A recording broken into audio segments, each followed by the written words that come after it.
Pozdravljeni, dragi popotniki in popotnice. Danes bo potekala posebna epizoda popotniškega snapa, ki ga organizira popotniško združenje v partnerstvu z organizacijo Mladi Maribor. Skupaj smo že šestič v okviru 5. sezone. Tokrat se bomo podali v deželo, ki se nahaja na drugi največji celini sveta. Podrobneje bomo spoznali severne predele Kenije, torej spoznali bomo afriško pokrajino, lokalno ljudstvo in še marsikaj. V okviru posebnega prostovoljskega programa POTA bo naša gostja, prostovoljka in popotnica Lucija Kovač predstavila svoje doživljanje območja in seveda svoje izkušnje. Torej, Lucija, pozdravljena, kako preživljaš te vroče dni? Ja, trenutno sem doma, bila sem pa prejšnji teden na morju, zdaj v četrtek se pa odpravljam v še bolj vroče kraje, na Portugalsko in pa Španijo, tako da, ja, bo še malo bolj vroče, ampak se da, bomo preživeli. Deluje kar aktivno, aktivne počitnice. Ja, tako. Tako je moje življenje, polno enih stvari, tako da, ja. To bomo spoznali tudi sedaj, ko nam boš predstavila tvojo izkušnjo, torej s čim bomo pa začeli, kaj nam boš najprej povedala? Ja, začela bi v bistvu kar s predstavitvijo, zakaj sem se odločila za prostovoljstvo oziroma zakaj sem se odločila ravno za prostovoljstvo v okviru programa POTA, no.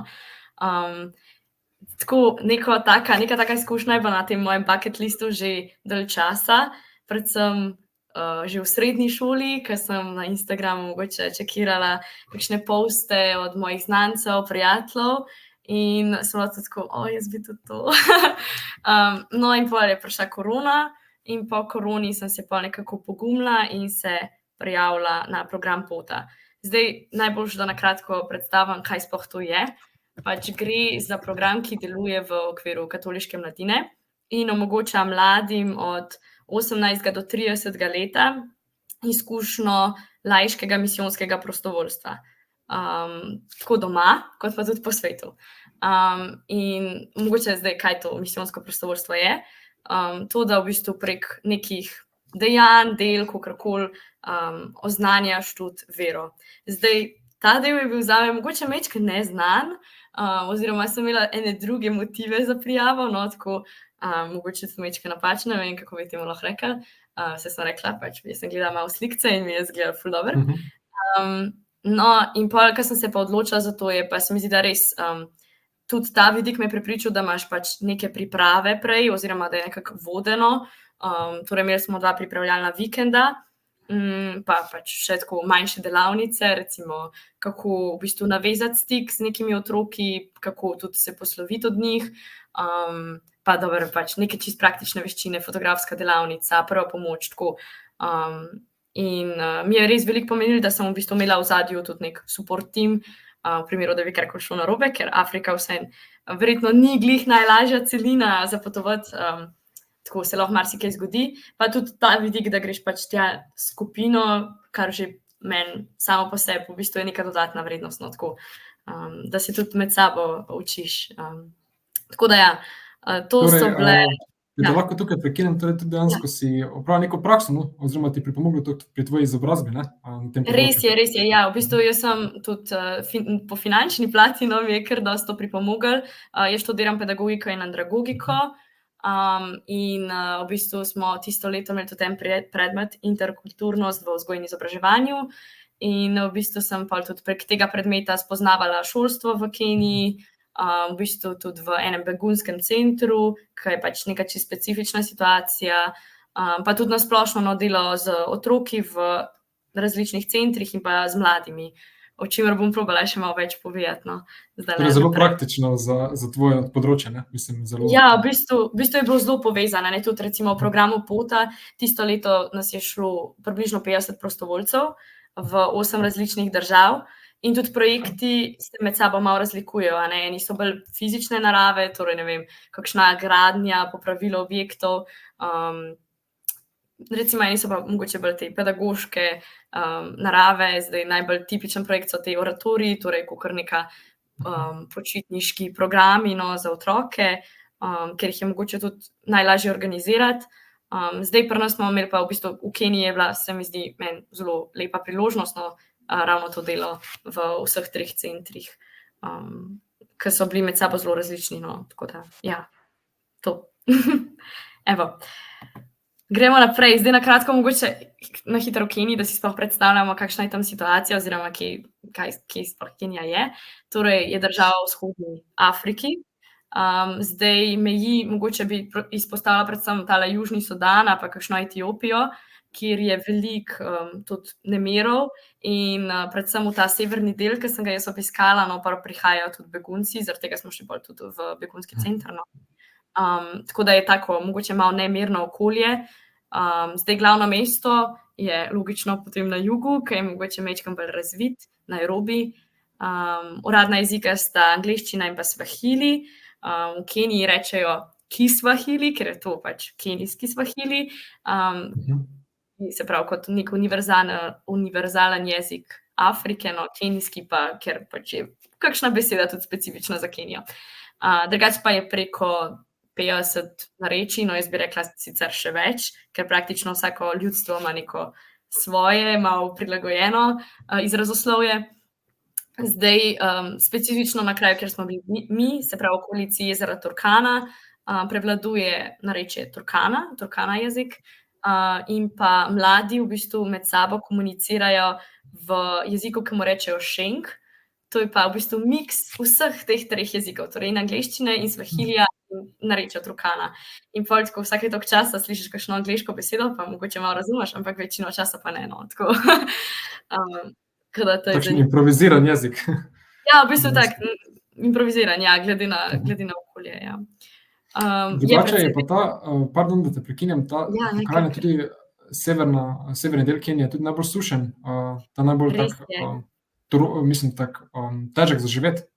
Ja, res je, v bistvu je tudi to logična posledica, da je najmanj razvit del Kenije, kjer prevladujejo sicer ta polnomadska ljudstva, imajo sicer jezero Turkana, ki ga zdaj zadnje čase, no, komi poskušajo nekako usposobiti oziroma uporabiti, mislim, vse so že prej lovili ribe, pa tako ga uporabljali za transport, ampak tudi z vidika energije, no, ali pa nekih vodnih zajetij, no, je zelo uporabno.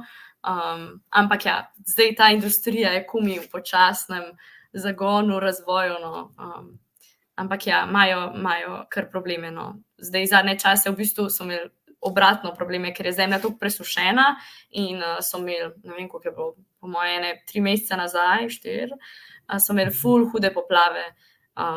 In to je taki državi, ki pač ni najbolj razvita, je, ne vem, v bistvu glih včeraj sem se srečala z enim duhovnikom, ki je zdaj na obisku v Sloveniji iz pač Lodvarja in je razlagal, da jim je pač voda zajela smetišče, zajela grobove in da je v bistvu ful onesnaženo zdaj vse in tudi tista voda, ki je, pač ima kar nekaj takih snovi, no, ki ni glih fajn, da jih zaužiješ, no.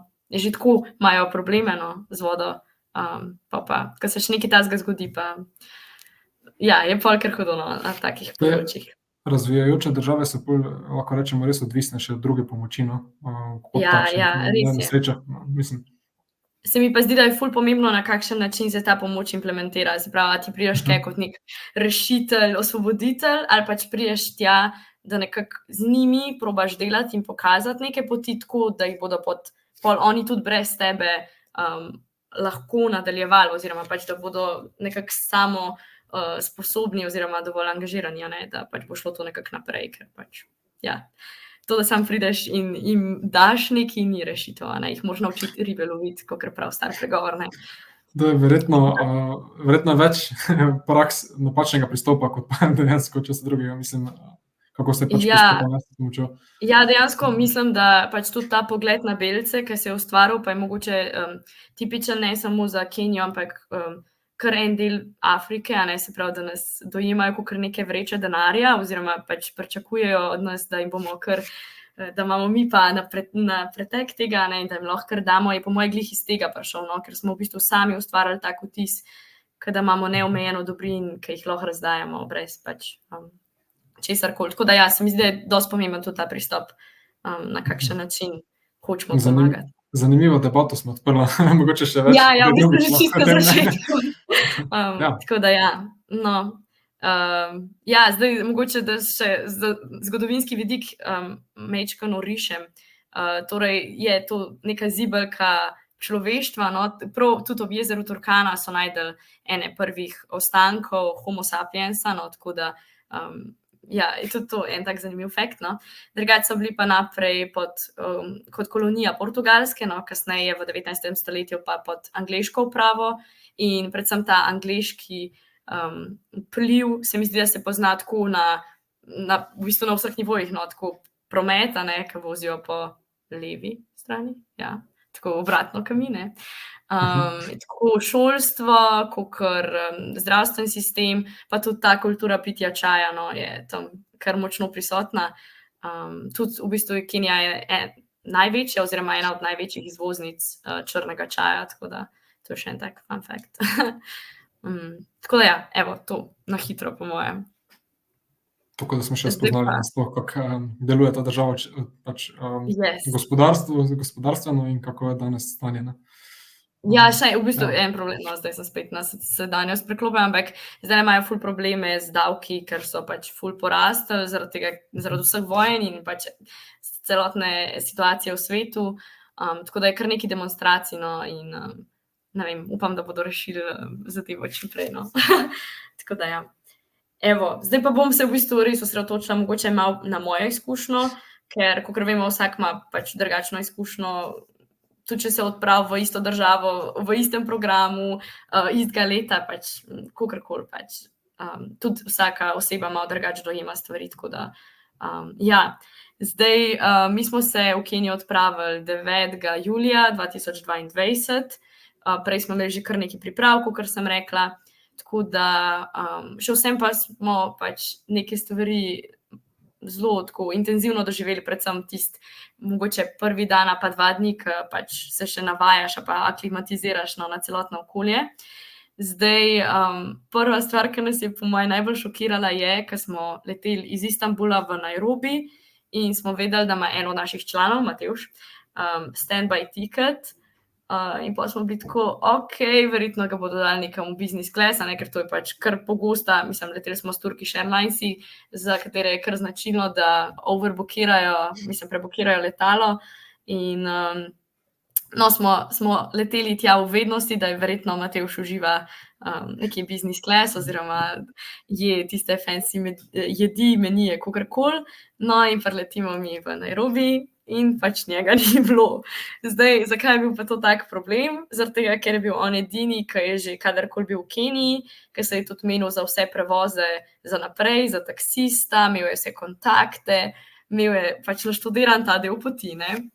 In jaz sem bila drugače vodja skupine, no, in sem v bistvu, to je bil zame majčkeno prvi šok, ampak smo pol lepo odreagirali, no, hvala Bogu, da je v Nairobiju na letališču bil dostopen zastonj Wi-Fi, da mi je on pol vse podatke poslal prek WhatsAppa, da sem jaz pol lahko poklicala tega taksista in da smo se vse zmenili, ker smo pač mogli iz tega mednarodnega letališča priti na letališče za notranje lete sred noči, ob 3 ponoči, tako da ja, to je bil v bistvu ta prvi šok, ki nas je zadeval, ko smo prišli tja.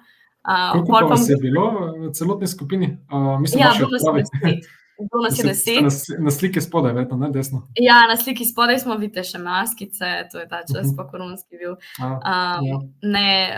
Ja, bilo je pa ful fajn, mislim, na začetku se mi zdelo tako, to je kar velika skupina, ne, da se bomo vsi uskladili pa vse to, ampak nam je nekako uspeli in se mi zdi, da smo se res fajn imeli in tudi med sabo dobro povezali, ja, tako da ful dobra izkušnja.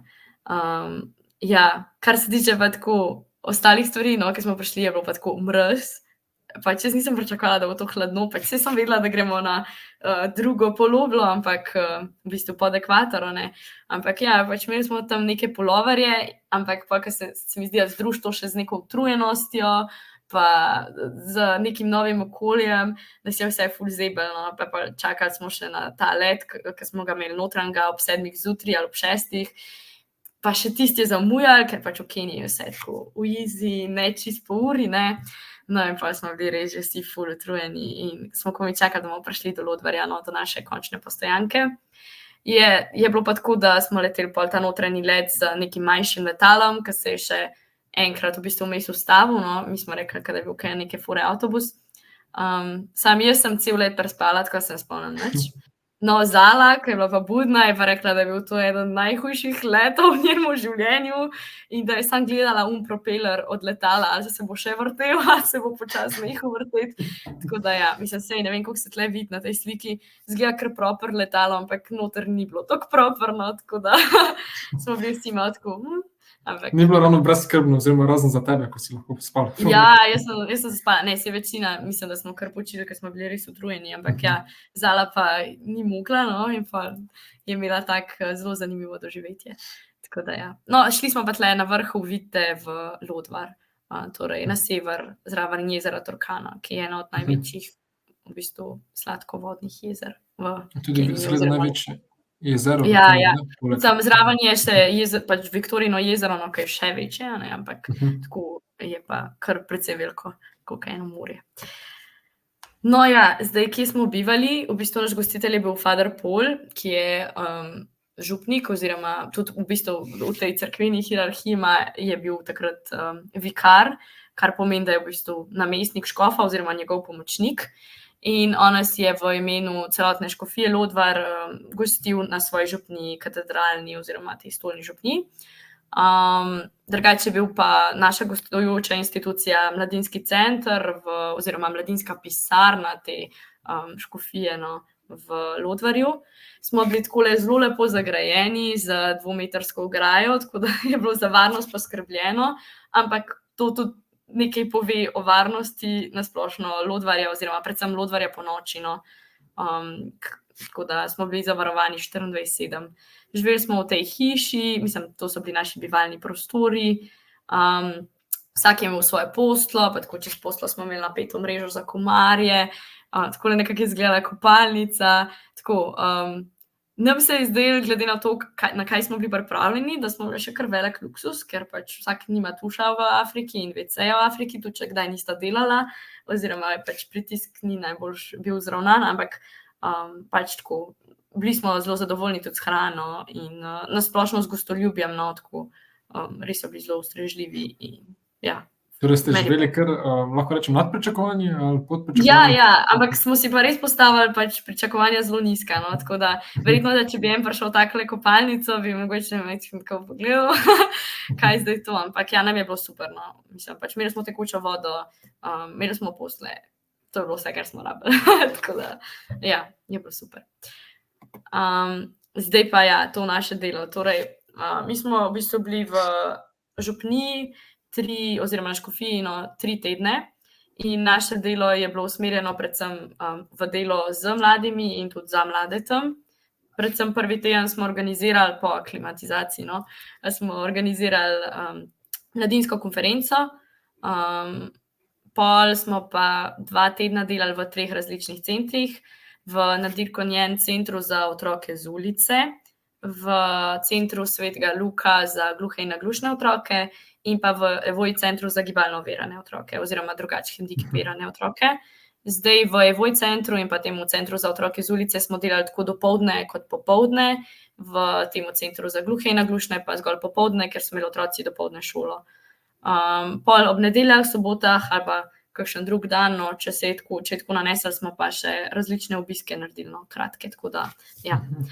To, zdaj bom pa probala predstaviti. Zelo raznoliko, no? Ja, ful raznolik.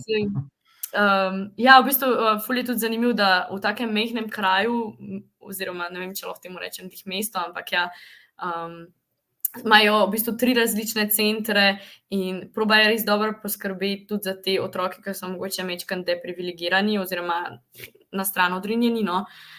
Je pa res, da te centre pač ne financira država oziroma vlada, ampak pač nek privaten center, zdaj konkretno za otroke z ulice Filipinci oziroma pač neka filipinska organizacija, se pravi Evoj center Škofija in ta center Svetega Luka, nek nizozemski par, tako da v bistvu, ja, je to ta usoda s financiranjem vedno tako majčkeno kritična, pa se malo z državo bockajo, kaj bi bilo v redu in kaj ne, tako da ja. Evo, zdaj pa na hitro, kaj smo počeli, no, na tej konferenci dopoldne smo v bistvu pripravljali program, ki je bil vezan na neko problematike mladih in v Keniji, pa tudi mi smo povedali svoje izkušnje iz Slovenije, recimo povezavi z drogami, alkoholom in pač temi kakšnimi substancami in njihovo zlorabo, ali pa v povezavi z, ne vem, spolnostjo, oziroma pri njih je pač to kar dosti velik problem, no, da dekleta zelo zgodaj zapustijo šolanje, pač ravno zaradi tega, ker pač postanejo noseče, oziroma pač, ja, no to. Popoldne smo imeli pa različne športne igre, no, tako da mi je bilo majčkeno bolj sproščeno. Zdaj, zame je bil največji plus to, da smo se mi odločili, da bomo z njimi jedli vse obroke, kljub temu, da bi lahko v župniji verjetno majčkeno boljši jedli, pa s priborom, pa ja, tako malo bolj fancy, no. Pa smo pa vsem rekli, da bomo pač z njimi zajtrk, kosila pa večerja jedli, pa smo takole na tleh sedeli in jedli z rokami, so nas naučili tudi, kako jesti kakšne omakce, kar pač je bilo prej meni znanstvena fantastika. Pa predvsem smo se pogovarjali, no, pač to je bil res ta prvi teden, ko smo mi prišli dol in smo ful dobro spoznavali pol kulturo, pa njihove v bistvu življenjske zgodbe, no, ko se mi zdi, da res še zdaj v bistvu cenim, no. Kako pa je vplivalo to, da, naprimer, da ste jedli kosilo z njimi, vse obroke z njimi, kako je vplivalo to, da so se vam ti otroci odprli, oziroma so vam bolj zaupali zaradi tega, verjetno že, ne? Ja, v bistvu tle smo imeli res opravka predvsem z mladimi, torej našimi vrstniki, no, tako. Mladostniki, vrstniki. Ja, mladostniki, tako. So pa bili oni na splošno zelo odprti, mislim, ne čisto za vse stvari, mislim, tudi njih je ful zanimalo, kako mi živimo, kaj mi počnemo. So imeli tako nek interes, da bi se spoprijateljili z nami, mogoče kakšni tudi čisto ekonomsko-finančnega, ne, če bi bili, ne vem, njihovi sponzorji ali pa tako, ampak ne, v večini pa pač, če si se malo dal časa, če si res vzel čas, no, da si se z njimi pogovarjal, so tudi povedali tako kakšne težje družinske zgodbe ali pa situacijo, ne vem, doma, tako. Ne vem, meni je to tako veliko razjasnilo, tudi v smislu, ne vem, nekih poligamnih družin in skupnosti, tako, tega, ki si, ne vem, nisem jaz čisto predstavljala, no, kako to funkcionira. Tako da, ja, meni je bilo ful dobro izkušnja. Ni delovalo na začetku, mogoče vsaj tako prisiljeno, mogoče pol res časoma ste se bolj povezali, oziroma prišli do tega, ne?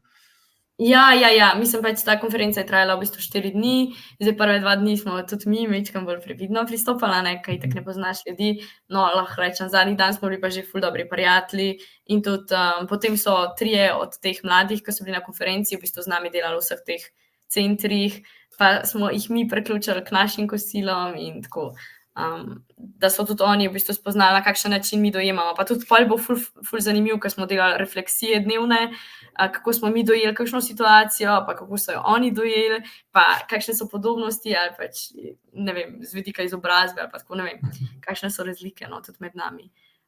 Tako da, ja, ful cool izkušnja. Mogoče bi še te na tej točki kar vprašal, lahko bi te tudi na koncu, no, ampak ko ste navezali stike, pa to, kakšen je bil odnos do tega, da so vedeli, da jih boste pa nekaj časa zapustili, pa da bo mogoče novi prostovoljci prišli na ta način, so bili na to pripravljeni, so že imeli izkušnje s tem, da se pač menjavajo skupine na nek način? Ja, dejansko mi smo bili 3. skupina, ki smo šli v Kenijo. Prva skupina je mogoče majčkeno bolj potipala teritorij, pa pač pogledala, kje so priložnosti sploh za delo. Druga je gradila oziroma obnavljala to dvorano, kjer smo imeli pol tudi to konferenco, no, v bistvu pomagala ustvariti ta center za mlade. Tako da mi smo bili že ta 3. generacija in so nekako vedeli, da pridejo prostovoljci oziroma nas že pričakovali. To dejstvo, da se bomo pa poslovili, pa se mi zdi, da predvsem na mlade ni toliko vplivalo, kakor mogoče bolj na otroke, ker mladi vseeno imajo neke telefone, vseeno smo navezali pač neke te stike z njimi, smo si zmerjali kontakte, tako da smo še zdaj pač v navezavi in nam pa poročajo, kaj se kaj dogaja, vsake toliko časa se malo slišimo, si voščimo za kakšne rojstne dneve ali pa praznovanja. Tako da mislim, da z njimi ni bilo toliko to, da bomo šli, tak problem, no, ja. So bili pa ful veseli, da smo prišli, no, to, da se nekaj tudi njih dogaja, tako, ja. Tako da, ja, to je pri mladih, no. Zdaj gremo pa na otroke. Na delo v otroških centrih, no, pri otrocih z ulice smo, se pravi, dopoldansko delo je bilo bolj vezano na neko socialno delo, se pravi, mi smo bili v bistvu kakor s temi socialnimi delavci, in smo šli na obhod po ulici, ki ga oni sicer opravljajo dopoldne, popoldne in pa sredi noči je tako preveč nevarno, tako da noben od nas ni šel zraven. No, dopoldne smo pa zaradi tega, ker so bili te otroci v šoli, pol pač z njimi hodili okoli. Namen tega pa je v bistvu dopoldanskega obhoda, da preverijo, kateri otroci so 24 ur na ulici, pa odvisni od lepila, pač odvisnost od lepila je v Keniji ful velik problem, od tega čevljarskega močnega, ki ga pol tako v takih posodicah, a pa mogoče spodnjih delih od flaš, te otroci vohajo in imajo pol take čist steklene učke. In naloga teh delavcev je, da v bistvu zaznajo, kateri otroci so 24 ur res na ulici, torej brez nekega nadzora staršev in pa odvisni od lepila, in potem jih sprejmejo v svoj rehabilitacijski program v tem centru, ki traja približno 2 leti. In tekom tega programa jih pa pol tudi probajo počasi nazaj v šole nekako spraviti, s tem, da ne bi vmes zašli spet nazaj na ulico, in pa tudi navezujejo stike z družino, torej pač preverjajo, kakšna je situacija doma, če bi se otrok v bistvu lahko na neki točki nazaj vrnil k družini oziroma jih pač tako spodbujajo, da bi za njih skrbeli in mogoče bili majčkeno bolj odzivni. Je pa pač to kruta realnost, da veliko teh otrok tudi pobegne iz tega centra in se vrnejo nazaj k svojim prijateljem na ulico, ker pač je ta odvisnost toliko močna, no, tako da ampak ja, recimo zdaj, ne vem, ko smo mi prišli, jih je bilo v tem rehabilitacijskem programu vključenih 30, poleg tega je pa v tem centru živeli še 70 otrok, ki so pa že redno obiskovali šolo, in pa na teh dopoldanskih obhodih smo se ustavili tudi v šolah, pa preverjali, a oni so res v šoli, pa kako jim gre kaj. Ampak ja, je bila kar tako heart-touching experience, no, bi rekla. Torej, prav posebno težavo predstavlja ravno odvisnost od te substance, torej lepila. Ja, in to pri otrokih, in pa če se to nareši, se to vleče še naprej. In to ne samo v Lodvarju, tudi ko smo šli potovati proti jugu Kenije, recimo tam v Kisumu, tukaj je v bistvu eno od 3 največjih mest v Keniji, čist pri Viktorinem jezeru, no. Smo isto srečali enega, ki je bil pa že precej starejši, no, tako, ne vem, 20-30, ki je še vedno to lepilo nekako, ne vem, kako bi ti rekla, ne snifal, no, vohal, duhal. Tako da ja, je to kar velik problem. Ima tudi negativne posledice, poleg teh simptoma steklenih oči, kot si prepovedal. Ja, mislim, definitivno pač na možgane ima vpliv in na celotno že na obnašanje, in pa tudi to, pač v bistvu najhujše pri temu je to, da tisti denar, ki ga ti otroci mogoče nafehtajo pol na ulici, ne porabijo za hrano, ampak za lepilo. In dejansko pač v bistvu sami sebe izhirajo in tako pač recimo tle je ta slikca, no, ki ležijo na tleh, to ležijo pri enem gospodu, ki jim pa pol prostovoljno pač da neke ostanke hrane, da pač se saj s tistim nahranijo, pa mogoče, da kdo preživi, ampak ja, je kruto. In tudi, ko pridejo do tebe in te fehtajo pač za denar, v bistvu s tem, ki jim ga ti daš, verjetno spodbudiš to, da ga grejo oni kupiti, ne to, da si dejansko kupijo hrano, ne. Tako da je tak dvorezen meč, no. To je spet ta pristop pomoči, ne? Ja, tako, ja, to nekako. Tako da ja. No, ampak popoldne se je pa recimo ta center zelo razživel, ko smo imeli pa različne aktivnosti pripravljene. Ti otroci so ful radi plesali, ful radi so peli, fuzbal igrali, kaj ustvarjali, tako da pač tako v takih trenutkih pa res delujejo kot neki otroci, ki imajo ful polno otroštvo, no, in neko skupnost. In tudi med sabo so tako, delujejo kot eni bratci pa sestrce, tako da se mi zdi, da imajo, no, te ljubezni kar dosti, no. Vsaj v tem centru, no, tako bom rekla. Pol, drugi center je bil center za gluhe in naglušne otroke, tam smo imeli kar nekaj aktivnosti, predvsem v popoldanskem času, to so bile isto športne igre, je bilo pa tukaj najbolj zanimiv način komunikacije, ne, ker pač mi nismo znali znakovnega jezika in pa smo naprej probali tem njihovim učiteljem, ki tudi delajo v tem centru, nekako v angleščini razložiti, in pa so jim oni to nekako prevajali, ampak ta pot ni najbolj delovala, tako da pa smo se posluževali kar risanje v pesek, to so pa razumeli. Edino, ko smo se igrali kakšne športne igre, so kar pol malo začeli golfati, a ne, in pol jih je bilo včasih malo težko vstaviti, ampak ja, bilo je tako zelo prijetno in lušno. Tako da, ja, to. Pol ta tretji center je bil pa Evoj center za gibalno ovirane oziroma drugače hendikepirane otroke. Tukaj smo pa tudi v štartu, smo imeli ful pripravljenih nekih aktivnosti, kaj vse bi mi z njimi delali. No, pa, ko smo pa prišli tja, nas je pa v bistvu zadev malo ta reality check, da so ti otroci res težje hendikepirani in smo pa dejansko pomagali bolj pri neki negi, pri hranjenju, kopanju, masaži oziroma neki taki mini fizioterapiji, in pa pri vseh pač drugih nekih priložnostih, opravilih. Tako da ti otroci so prihajali v center 3-krat na teden, tako z avtobusom smo se zjutraj zapeljali okoli in jih pobrali po domovih, pa smo prišli v center, pa je sledil cel ta proces. No, in zvečer so se potem, popoldne, no, so se potem vrnili nazaj domov. Zdaj 2-krat na teden je pa to osebje v bistvu šlo k njim na dom, da bi še starše izobraževali, se pravi, kako ravnati z njimi ali pa ne vem, kako izvajati fizioterapijo, kakorkoli. In tam se pa res vidi nek ta odnos, a ne, ki je še mogoče vedno malo stigmatiziran do teh otrok. V preteklosti je bil še veliko bolj, ker so bili tako, ker oni so zdaj neko prekletstvo, mi se jih moramo znebiti. Zdaj mogoče je ta situacija majčkeno boljša, odkar pač ta center obstaja, ampak še vsem pa pač te strokovni delavci, ki pridejo na dom, vidijo vse možne situacije, pač te otroke prevezane na pohištvo in nobenega zraven in tako.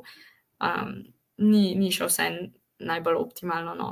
Zelo težko se sliši. Ja, v bistvu, ja. Ne, se zdaj, niso vsi primeri taki, a ne, pač eni otroci imajo zelo ljubeče starše, ampak ja, vidiš pa pač cel spekter različnih stvari, ki se dogajajo, ne. No, te oči tudi, ne. Ja. Tudi, kje smo urejeno. Kje smo mi, pa ja, kje so oni, pa koliko se trudijo, pa koliko v bistvu, kakšna je razlika tudi znotraj enega kraja, pa znotraj Kenije, no, kakšen odnos imajo zdaj do mogoče teh otrok, da so majčkeno drugačni oziroma pač odrinjeni na obrobje v večini primerov, no, tako. Kaj pa po pogovorih z ostalimi zaposlenimi oziroma z ostalimi, ki delajo v tem centru, ste lahko prepoznala, kakšen vpliv ima ta center oziroma kakšne so spremembe v tej družbi, v tej skupnosti zaradi tega centra? Ja, pač definitivno to, da pač mogoče te otroke malo bolj sprejemajo oziroma da sploh ti otroci imajo neki prostor, kjer jim je nudeno kakor toliko neko strokovno usposobljeno osebje, ki proba pač z njimi nekaj tudi delati. Je pa res, da jih je ful malo, ne, da je, mislim, ne vem, zdaj, takrat, ko smo mi bili, je v ta center prihajalo približno 20 do 25 otrok, odvisno tudi od njihovega počutja in pač vsega tega, ne. Ampak za njih pa v bistvu so skrbele 4 punce, 4 dekleta, in da ti nahraniš, umiješ, stuširaš, pa da se mogoče še majčkeno ukvarjaš s temi otroki, pač 4 osebe za 25 takih mulčkov, no, je to kar tako majhne kapacitete so, no, tako da vsega ne moš narediti. Pa tudi oprema, ne, v končni fazi, no, mi smo pač vse nekaj smo pa tudi darovali, ampak pač tudi prostori so majhni, pač probajo po svojih močeh jih opremiti čim boljš, kakor lahko, ampak pač tudi v Sloveniji, pa tudi v Evropi take in drugačne naprave, ki bi mogoče jim pomagale, ker da ostanejo, ne, in pač kar se da si privoščijo, vsega pa tudi nimajo, ne, tako da je pa definitivno vplivno, tudi na ostalo prebivalstvo okoli in pa tudi mogoče na starostnike, no, to sem še prej pozabila omeniti, ker enkrat na teden grejo pa na obisk starostnikom, ki jim pa pomagajo se tudi stuširati, pa jim prinesejo nek topel obrok, ker to so pa tudi v bistvu še ena taka marginalna skupina, ki se mislim, spet odvisno, ne, ampak številni so zelo osamljeni in pa je tako, kot je, ne. Kakšne starosti pa dočakajo? Povprečju, če lahko oceniš mogoče? Ja, ful odvisno, mislim tudi od tega, koliko imajo nekih sredstev in kakšen je življenjski standard, ampak ne vem točno, kaj bi bila povprečna starost, ne vem, ta gospod mi izgleda okoli 50, mogoče 60, mislim, hitrejše umirajo, definitivno, to je dejstvo. Je pa recimo zdaj, jaz imam eno izkušnjo, no, ena od teh deklet, ki je z nami delala v centrih, je glih letos v bistvu preminula, pa je bila stara, ne vem, 24-25 let, ne. pač problem je, ko se stvari enkrat zapletajo, se ponovadi težko odpletajo. No. Razen, če imaš pač res neke finance in možnost, da te nekdo ali sponzorira, ali pa pač, ja, tako. Predvsem zdravstveno, no. Se mi zdi, da so problemi za rešiti. Tako da, ja. Tako da še spoznamo malo nasploh vpliv teh centrov, pa nasploh vašega dela. Ja, mislim, da na širšo družbo, mislim tudi tako, ti mladi zdaj, ki so ostali v Keniji, oziroma tako še redno prihajajo vsake toliko časa v te centre, ker pač prostovoljci so itak vedno dobrodošli in to pa lahko naredi vsak, ne glede na to, koliko ima denarja, da pač malo pride okoli, pa pač kdaj kaj pomaga. Zrihtati. Pa tudi ti otroci, v bistvu si ful zapomnejo, to že prej nisem povedala, ne. Mi, ko smo prišli, ne vem, v ta center za otroke z ulice, oni so znali vse pesmice, ki jih je naučila prejšnja skupina, v bistvu več kot 1 let nazaj, ne. V slovenščini, vse pač tako, res jim tudi veliko pomeni, da jih nekdo pride obiskat, pa da jim v bistvu pokaže, da ni čisto vsem vseeno za njih, no, tako. Tako da že iz tega človekoljubnega vidika mogoče malo za pogledati. No, pa še naši drugi obiski, od katerih sem pa v bistvu tudi kar veliko, predvsem tega kulturnega dela doživela, je pa mogoče bi omenila ta obisk poroke kenijske, ki je bil res nekaj specialnega, oziroma tega kenijskega predporočnega dogajanja, no. Je pa bilo na podoben način, kot pri nas, ko imamo šrango, no, tako da se malo, koliko kamel mi boš ti dal, ali pa koliko bomo plačali za nevesto, ampak je zraven še ful nekih plesov in ženske imajo neke svoje fore in moški, tako z odpravo, kakor pač z nekimi običajno, tako da to je bilo, v bistvu je bilo ful zanimivo biti del tega. Pa isto recimo te maše, ki smo jih doživeli v, oni temu rečejo outstationih, kakor nekih podružnicah, ki je pač se odvijajo tako pod drevesom in, ne vem, mi smo prišli in je naš gostitelj potrobil na džip in pa so kar tako izposod začeli ljudje prihajati in, ne vem, v roku, 10 minut smo počasi začeli z mašo in tako, ful neko tako posebno vzdušje oziroma, ja, to. Pa smo šli še do jezera Turkana, tako, mogoče tudi majčkeno turistično, ampak tam je spet neko drugačno vzdušje in takoj te najdejo kakšni ti trgovci, ki delajo posodice iz trsa oziroma iz trsa, no. In pa tako malo marketinško prodajajo, pa ribe lovijo, pa tako.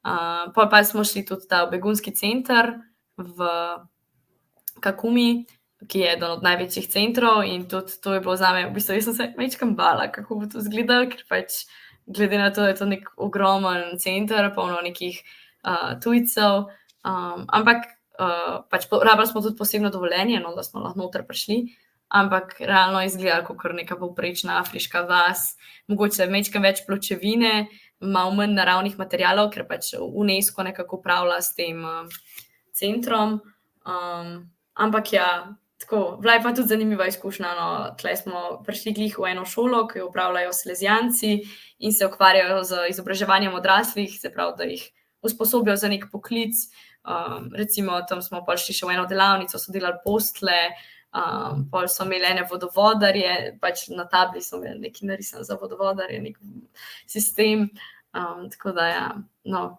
to je bilo tudi kar zanimivo. Kaj pa na tej poroki ste pač, oziroma nasploh ste tudi bili deležni te narodne noše njihove, oziroma tukaj na tej sliki lahko vidimo. Ja.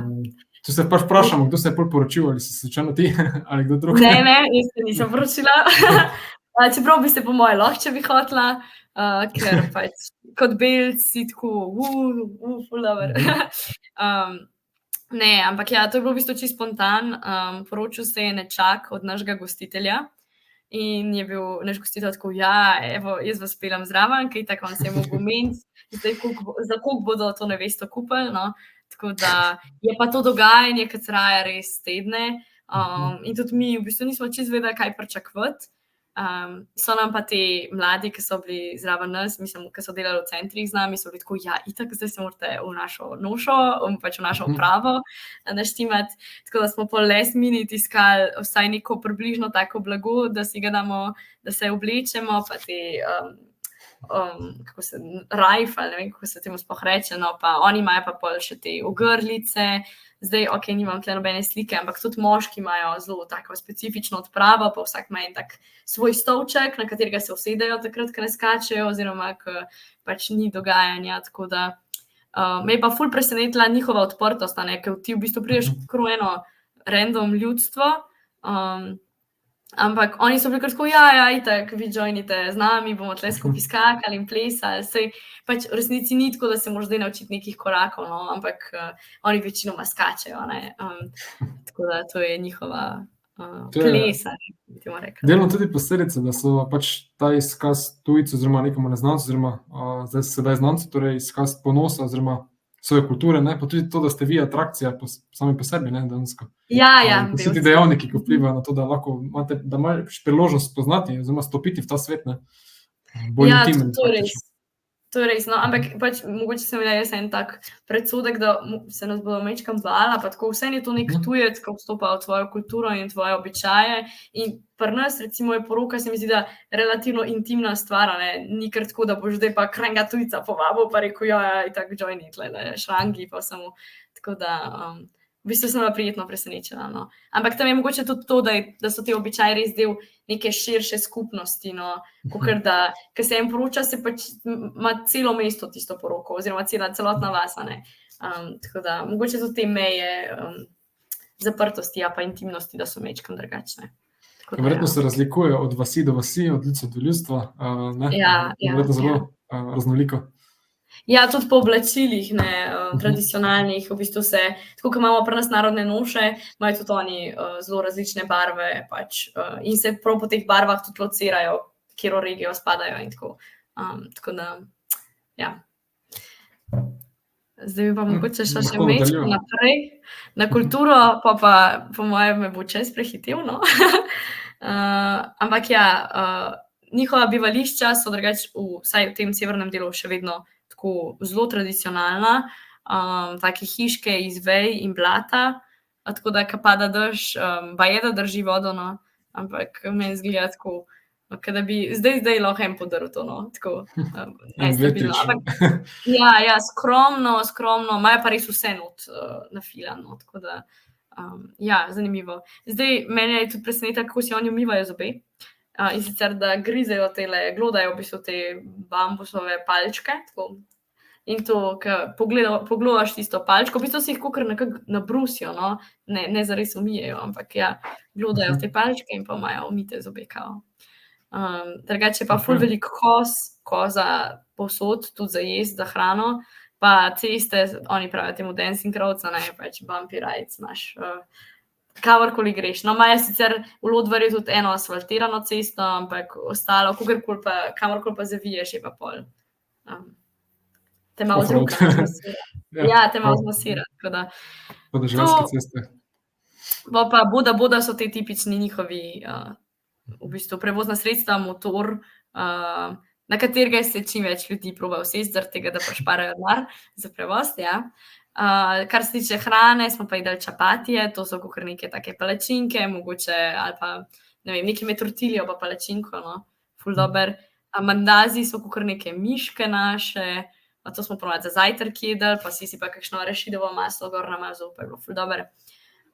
Sukuma wiki je kodrolistnast ohrovt, ki ga nekako, če imaš srečo, no, popražijo na česnu, če ne pa pač samo malo popečejo, pa je mečkam brez okusa, mogoče ne glih moja najljubša stvar v Keniji. Ugali je v bistvu polenta iz bele koruze, ki tudi upaš, da jo bodo solili, drugače je tudi mečkam brez okusa.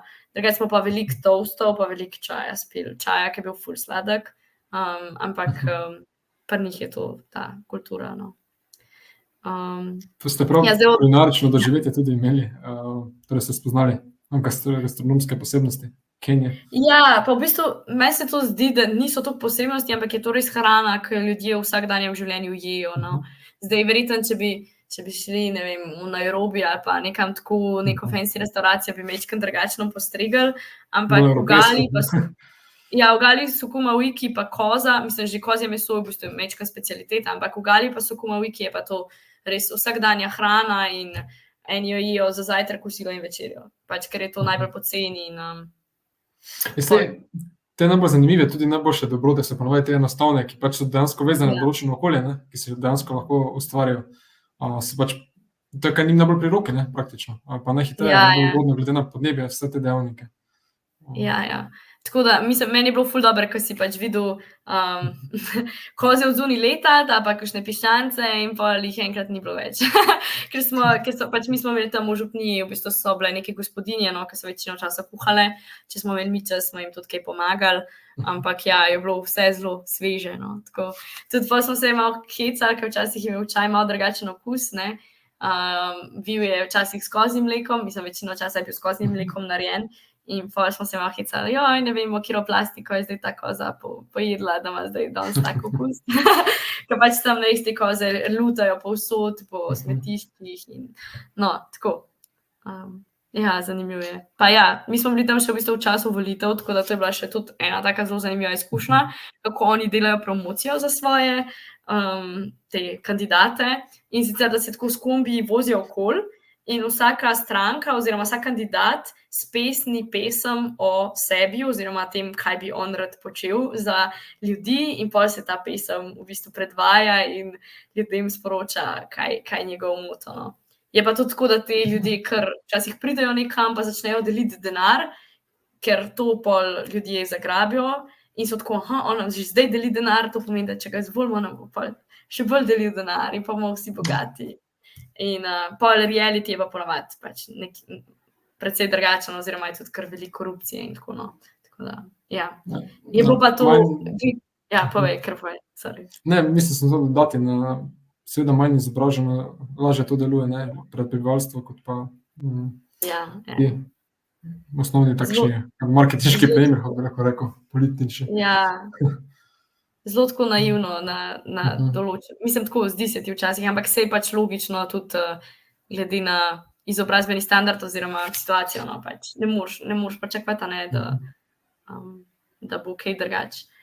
Je pa resno, da tudi te volitve so precej vplivali tudi na našo turistično pot, no, ker pač smo se na Nairobija kar ugnali, ker je pač ta čas precej nevaren, tako da ja. No, v odnosu do Belcev so pa itak že mečka rekla, no, to, da te lahko imajo kot vrečo denarja in da ja, je lahko, da je malo ti neprijetno, ker si pač atrakcija za njih. Tako da to. Zdaj tale turističen del, ne vem, da bi ga sploh kaj omenjala, no, se mi zdi, da... Ja, lahko gremo seveda še na kratko lepo skozi. Ja, pač predvsem izpostavljam mogoče, da večina ljudi, no, ki gre v Kenijo, gre predvsem v ta jugozahodni del, se pravi Masai Mara, Serengeti, te živali v parku. Zdaj, mi smo se pa v bistvu v eno smer podali gor z letalom, v drugo smer smo šli pa z avtom, oziroma z džipom, no, mislim pač, vse nas je bilo 10, da smo se mogli nekako razporediti.